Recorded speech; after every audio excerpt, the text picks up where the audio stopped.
So the final video in the lesson 4.13 sequence is actually kind of a practical application problem. And the more I think about it, the more you could probably watch this video actually after the first video, maybe after the second one even. So the order you do these in, we can move them around a little.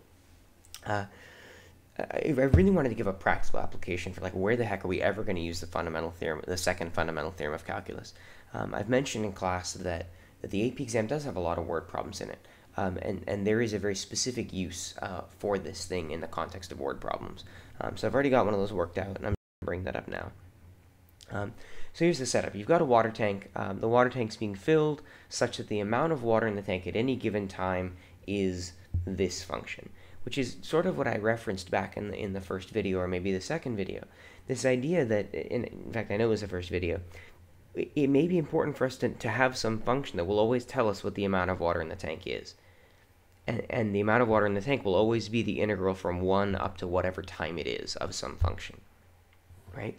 So for part A, I just want us to determine the amount of water in the tank when time is 2, right? So practically speaking, that means for part A that we need to find W of 2. In other words, we need to do the integral from 1 to 2 of 3x squared minus 2x dx.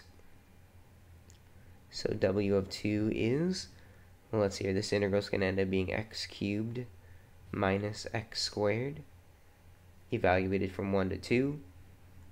So that means W of 2 is, let's see here, 8 minus 4 minus 1 minus 1. In other words, W of 2 is 4. So the amount of water in the tank currently, or at time 2, the amount of water in the tank is 4. Yay, we win. Part B. Determine, and this is crucial, like we have to learn to read these problems, determine the rate of change of the amount of water in the tank. When you read a problem and you see the rate of change of something, it effectively means the derivative of that thing. So this question is saying, hey, I want to find the derivative of the amount of water function at time 3. So suddenly, we have an interest in knowing what W prime of t is. I need to know what the rate of change function is. This question is effectively saying, what is the derivative of this? Which is a direct application of the second fundamental theorem of calculus. We just learned that W prime of t is going to be, well, because the t is on the top, it's going to be positive. It keeps its sign, and it's just this with t plugged in. It's going to be 3t squared minus 2t.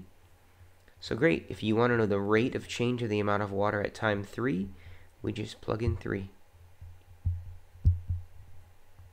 So W prime of 3 is, looks like 27 minus 6,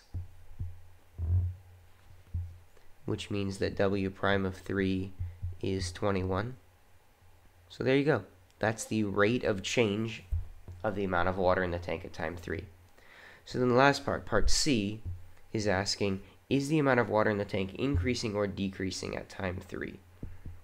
And the short of it is, because this was positive, the amount of water must be increasing, right? So increasing because W prime of 3 was positive.